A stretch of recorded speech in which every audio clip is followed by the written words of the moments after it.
જય શ્રી કૃષ્ણ. કેમ છો બધા? સ્વાગત છે તમારું મારા YouTube ચેનલ ની અંદર. આ મારો ફર્સ્ટ વિડીયો છે, બરોબર?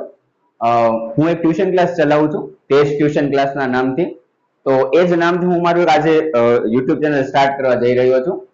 Test tuition class, short form છે TTC. હું તમને પહેલા જણાવી દઉં કે આ મતલબ એક ઇન્ટ્રોડક્શન વિડીયો છે. તો આ ઇન્ટ્રોડક્શન વિડીયોમાં આપણે ખાલી એ વાતચીત કરી લઈએ કે હું તમને YouTube ચેનલમાં શું ભણાવવાનો છું, કયા કયા ધોરણ ભણાવીશ, કયા કયા વિષયો ભણાવીશ. તો આ એક ઇન્ટ્રોડક્શન વિડીયો છે, ઠીક છે? તો સૌથી પહેલા તો ધોરણ 10 છે.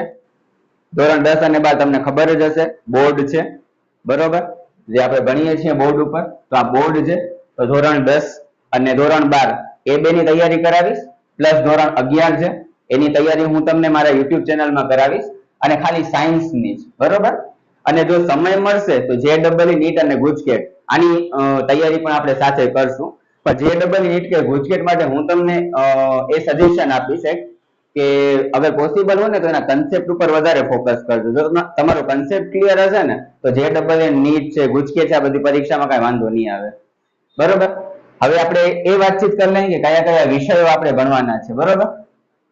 તો ધોરણ 10 છે. તો ધોરણ 10 માં હું ગણિત વિષય તમને ભણાવીશ. મોસ્ટ ઓફ લોકોને ગણિત અને વિજ્ઞાનમાં જ સમસ્યા હોતી હોય છે, તો વિચાર્યું કે ત્યાંથી જ આપણે શરૂઆત કરીએ. મસ્ત વિષયો છે ગણિત અને વિજ્ઞાન બંને, બરોબર? અને ધોરણ 11-12 સાયન્સ ની અંદર મોસ્ટ ઓફ લોકોને ફિઝિક્સ ના નામથી ડર લાગતો હોય છે, તો ફિઝિક્સ નું તમને ભણાવીશ, બરોબર? અને એના સિવાય ગણિત તો છે જ, બરોબર? ગણિત મારો ફેવરેટ વિષય છે એટલા માટે, બીજું કાંઈ નહીં. એકદમ સરળ ભાષામાં, સરળ સમજૂતી સાથે હું તમને અહીંયા કને ભણાવીશ, બરોબર? જેટલું થઈ શકે ને એટલું મતલબ કે સિમ્પલ ભાષામાં તમને સમજાવવાનો પ્રયત્ન કરીશ, બરોબર? હવે વાત કરીએ વિડીયોઝ માટેનું ટાઈમ ટેબલ કઈ રીતે અરેન્જ કર્યું છે. તો સોમવાર થી શનિવાર રોજ રાત્રે 8 વાગે, બરોબર? તમે તારક મહેતા જોતા હશો 8:30, તો 8 વાગ્યાનો મેં શેડ્યુલ ફિક્સ કર્યો છે, બરોબર? તારક મહેતાને એક બે વર્ષ માટે પોસ્ટપોન કરી દેજો, બેટર રહેશે, બરોબર? કેમ કે તમારું બોર્ડ છે. તો રોજ રાત્રે 8 વાગ્યે હું વિડીયો અપલોડ કરી દઈશ, બરોબર? સોમવારના મતલબ કે પેલા હું તમને એ કહી દઉં કે 2 દિવસ ધોરણ 10 રહેશે, 2 દિવસ ધોરણ 11 રહેશે અને 2 દિવસ ધોરણ 12 રહેશે, બરોબર? એમાં સોમવારમાં 10મા ધોરણનું ગણિત છે એ હું તમને ભણાવીશ, બરોબર? પહેલા ચેપ્ટર થી જ આપણે શરૂઆત કરશું. પછી મંગળવારની વાત કરીએ તો મંગળવારના 11મા ધોરણનું ફિઝિક્સ. આઈ નો કે તમારું હજી રિઝલ્ટ આવ્યું નથી, બરોબર? પણ કદાચ આ વિડીયોઝ વગેરે હું અપલોડ કરવાનું સ્ટાર્ટ કરીશ ત્યાં સુધી તમારું 10માનું રિઝલ્ટ આવી ગયું હશે, અને હોઈ શકે કે વિડીયોઝ પહોંચતા તો તમારું આવી જ જાય રિઝલ્ટ, બરોબર? તો 11માની શરૂઆત પણ હું હમણાંથી જ કરાવી દઈશ. ઘણા બધા બાળકોને પ્રોબ્લેમ્સ હોતી હોય છે કે 11મા ધોરણના વિષયો કેવા હોતા હોય છે, તો એઝ અ ડેમો લેક્ચર તરીકે પણ તમે જોઈ શકો છો કે તમને ફાવે છે, નથી ફાવતું, તમારે ભણવાનું કેવું આવશે, આ બધી વસ્તુ તમે જોઈ શકો છો, બરોબર? તો તમને થોડોક આઈડિયા આવે. તો મંગળવારના ધોરણ 11 ફિઝિક્સ, બુધવારના 12મા ધોરણનું ગણિત ત્યાંથી આપણે શરૂઆત કરશું. એના સિવાય ગુરુવાર, તો ગુરુવારના 10મા ધોરણનું વિજ્ઞાન છે એ હું તમને ભણાવીશ. શુક્રવારની વાત કરીએ તો શુક્રવારના 11મા ધોરણનું ગણિત ભણાવીશ. શનિવારની વાત કરીએ, શનિવારના 12મા ધોરણનું ફિઝિક્સ, બરોબર?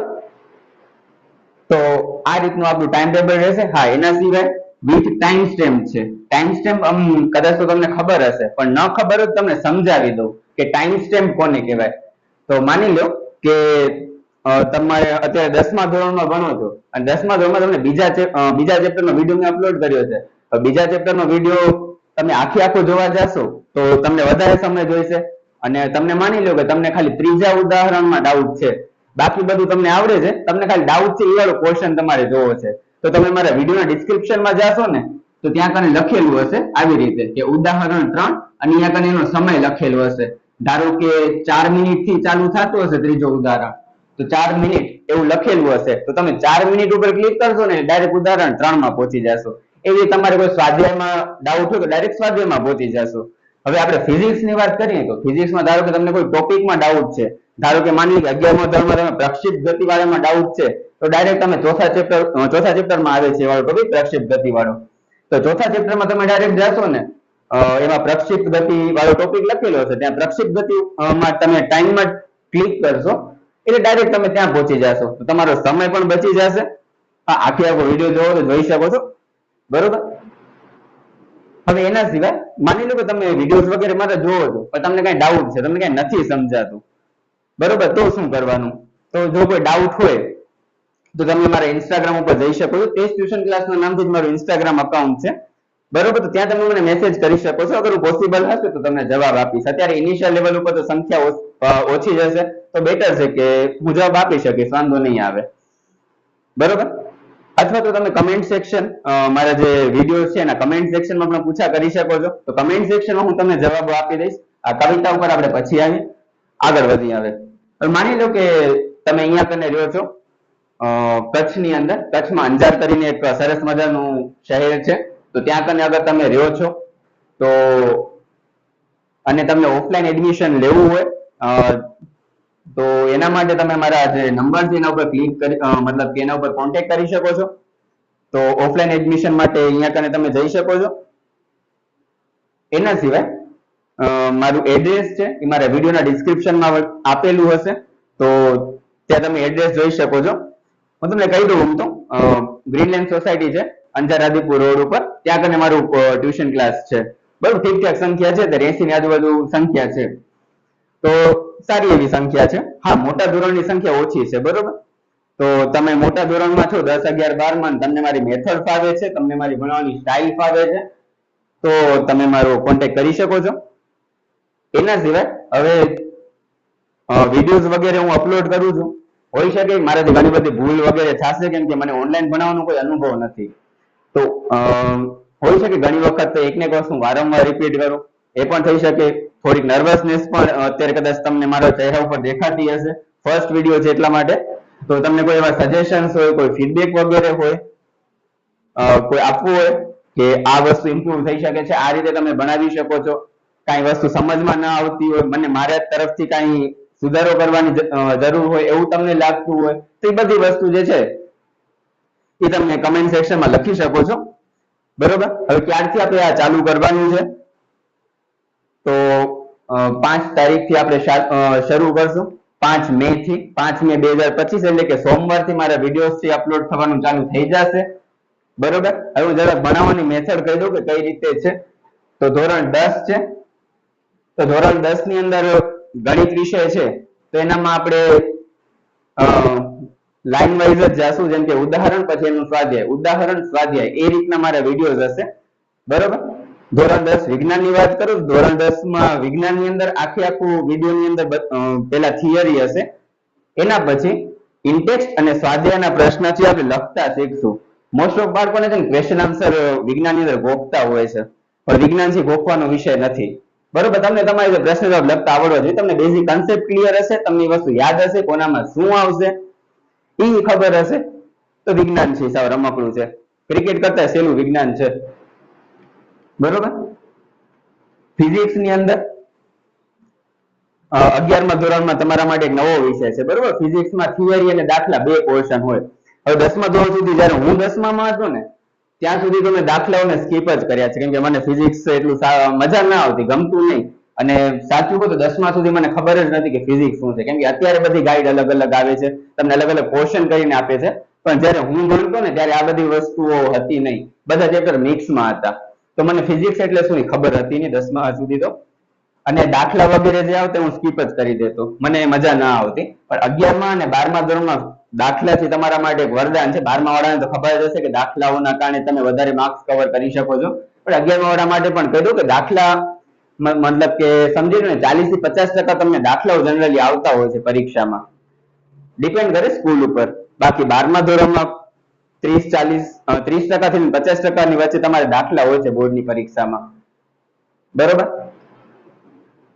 તો 11મા ધોરણમાં પણ આખી થિયરી વગેરે હશે, એના પછી ઉદાહરણના દાખલાઓ તમને કરાવીશ અને એના પછી સ્વાધ્યાયના દાખલાઓ કરાવીશ, બરોબર. 11મા ગણિતની અંદર પણ ગણિતની અંદર તો હવે 10મામાં તો હું માનતો નથી કે થિયરી વાળું પોર્શન બહુ હોય નહીં, પણ 11મા ધોરણમાં અને 12મા ધોરણમાં તમારા સૂત્ર વગેરે છે કે થિયરી વાળો પોર્શન પણ ગણિતમાં આવશે. તમારું પહેલું ચેપ્ટર ગણ વાળું છે, તો એનામાં ઘણી બધી વ્યાખ્યાઓ વગેરે તમારે આવશે, બરોબર. તો પેલા તો એ બધું સમજાવીશ, એના પછી ઉદાહરણના દાખલા કરાવીશ, એના પછી સ્વાધ્યાય કરાવીશ, બરોબર. અને 12મા ધોરણમાં પણ સેમ જ રહેશે ગણિતની અંદર, કે પેલા થિયરી કે સૂત્ર જે બધા તમારે આવતા હશે એ બધું કરાવી દઈશ, પછી ઉદાહરણ કરશું ને પછી સ્વાધ્યાય આપણે કરશું. એના પછી 12મું ધોરણ ફિઝિક્સમાં સેમ જ રહેશે જે રીતે 11માં મેં તમને કીધું કે પહેલા આ બધી થિયરી, પછી ઉદાહરણના દાખલા ને પછી સ્વાધ્યાયના દાખલા. અને કોશિશ કરીશ કે જેમ બને એમ જલ્દી આપણો સિલેબસ છે કવર થઈ જાય. તો સિલેબસ કવર થઈ જશે પછી 10મા અને 12મા ધોરણના પાછલા વર્ષમાં જે પૂછાયેલા ક્વેશ્ચન્સ વગેરે છે પાછલા 4-5 વર્ષમાં, તો એ બધા ક્વેશ્ચન્સ આપણે સોલ્વ કરશું. ક્વેશ્ચન્સ છે, દાખલાઓ છે, આ બધું આપણે સોલ્વ કરશું. વિભાગ એ પણ કરાવીશ તમને, બરોબર. હા, હવે એક વસ્તુ રહી ગઈ, કવિતા. તો મને લખવાનો પણ શોખ છે, બરોબર. ઘણા બધા લોકો છે કે જેને વાંચવાનો શોખ હોય અથવા કવિતા સાંભળવાનો શોખ હોય, અને મને લખવાનો શોખ છે. હું ક્યાંય પ્રોફેશનલ કોઈ રાઇટર નથી, પણ ઘણી વખત બાળકોને સંભળાવી દેતો હોઉં છું. તો વિચાર્યું છે કે હરેક વિડીયોમાં એક કવિતા હું બોલું. જો તમને પસંદ આવે કવિતા સાંભળવાનું, એકદમ નોર્મલ લેંગ્વેજમાં છે, બહુ ભારી ભરખમ લેંગ્વેજમાં તો નહીં હોય, બરોબર. તો તમને જો સાંભળવી ગમતી હોય તો હરેક વિડીયોના અંતમાં એક કવિતા હું અપલોડ કરીશ, બરોબર. તો જો તમને કવિતામાં કઈ ફીડબેક આપવું હોય તો એ તમે આપી શકો છો. એકદમ બેઝિક હશે, તમારી ઉંમરના લોકો માટે જ હશે કવિતાઓ. મારી મોસ્ટ ઓફ કવિતાઓ એવી જ હોય છે તમારી ઉંમરના લોકો માટે, ઠીક છે. હવે આ મારો ફર્સ્ટ વિડીયો છે, તો ફર્સ્ટ વિડીયોથી જ આપણે એક શરૂઆત કરીએ. આજે કવિતા સંભળાવું છું, બરોબર. Just a minute. હા, આજની કવિતા છે ને થોડીક મોટિવેશનલ ટાઈપની છે, બરોબર. કવિતાનું શીર્ષક છે વક્ત લગતા હે. મારી જે મોસ્ટ ઓફ કવિતા છે ને બધી હિન્દી ભાષામાં હશે, બરોબર. ગુજરાતીમાં બહુ ઓછી લખેલી છે, તો હું સંભળાવી દઈશ, તમે સમજાય એવી જ છે. કવિતાનું શીર્ષક છે વક્ત લગતા હે, બરોબર. જે તમારે મતલબ ધૈર્ય ઉપર છે, પેશન્સ ઉપર છે. આપણે બહુ ઉતાવળે કામ કરવા વાળા માણસો છીએ બધા, પણ જીવનમાં જો સફળ થવું હોય તો ધૈર્ય જરૂરી છે, પેશન્સ જરૂરી છે, ઠીક છે. તો એના ઉપર જ મેં લખેલી છે કે વક્ત લગતા है जनाब, वक्त लाने में आज के ख्वाबों को कल हकीकत बनाने में. वक्त लगता है जनाब, वक्त लाने में आज के ख्वाबों को कल हकीकत बनाने में. सींचना पड़ता है खुद को समय के गरम तवे पे, सींचना पड़ता है खुद को समय के गरम तवे पे. सीखना पड़ता है कभी खुद की गलतियों से तो कभी औरों के तजुर्बों से. वक्त लगता है जनाब, वक्त लाने में आज के ख्वाबों को कल हकीकत बनाने में. तपाना पड़ता है खुद को जलते हुए अंगारों पे, देना पड़ता है अपने आज का बलिदान अपने आने वाले कल के लिए. આજે અગર મહેનત કરશો તો એ તમારું કાલે તમને કામ આવશે. હવે તમે પરીક્ષાના આગલા દિવસે વિચારશો કે હું બધું કરી લઈશ, તો એ પોસિબલ નથી. તમારે શરૂઆતથી તૈયારી કરવી પડશે પરીક્ષા માટે. तो एक છે કે तपाना पड़ता है खुद को जलते हुए अंगारों पे, देना पड़ता है अपने आज का बलिदान अपने आने वाले कल के लिए. समय लगता है वक्त का भी वक्त लाने में, लेकिन हो अगर नियत साफ और मेहनत में हो वो जज्बात तो वक्त का भी वक्त आता जरूर है. जिससे हो अभी तुम अनजान, जिसके आने पे होता तुम्हें बड़ा गुमान. वक्त लगता है जनाब, वक्त लाने में आज के ख्वाबों को कल हकीकत बनाने में. ख्वाब बनते भी है, ख्वाब टूटते भी है, लेकिन एक ना एक दिन ख्वाबों का वो दौर आता जरूर है, अपने साथ खुशियां वो लाता जरूर है. वक्त लगता है जनाब, वक्त लाने में आज के ख्वाबों को कल हकीकत बनाने में. Thank you so much. તો આજના વિડીયોમાં આપણે આટલું જ રાખીએ. હવે આપણે શરૂઆત કરશું 5 તારીખથી. હા, એમાં સૌથી પહેલા છે ને કે હું ભણાવવાનું ડાયરેક્ટ સ્ટાર્ટ નહીં કરતો. પહેલા તો આપણે કયા કયા ચેપ્ટર્સ છે આપણે પહેલા જોશું, બરાબર. કયા કયા ચેપ્ટર તમારે ભણવાના છે, તો ચેપ્ટરનું લિસ્ટ વગેરે આપણે જોઈ લઈશું કે આ ચેપ્ટરમાં શું ભણવાનું છે, શું આવશે, આ બધી વસ્તુ પહેલા જોશું. એટલે એક અઠવાડિયા પછી તમારા જે રેગ્યુલર લેક્ચર્સ છે અપલોડ થવાનું ચાલુ થશે, બરોબર. જો તમને મારો પ્રયાસ છે, મારી મહેનત છે એ પસંદ આવી હોય તો વિડીયોને લાઈક કરજો, ફ્રેન્ડ્સ વગેરેને પણ કહેજો. થોડાક લાઈક્સ, વ્યૂઝ વગેરે મને પણ જરૂર છે, ઠીક છે. તો ફ્રેન્ડ્સ વગેરે સાથે શેર કરજો. બાકી હવે મળીએ આપણે આવતીકાલે. થેન્ક યુ, આભાર.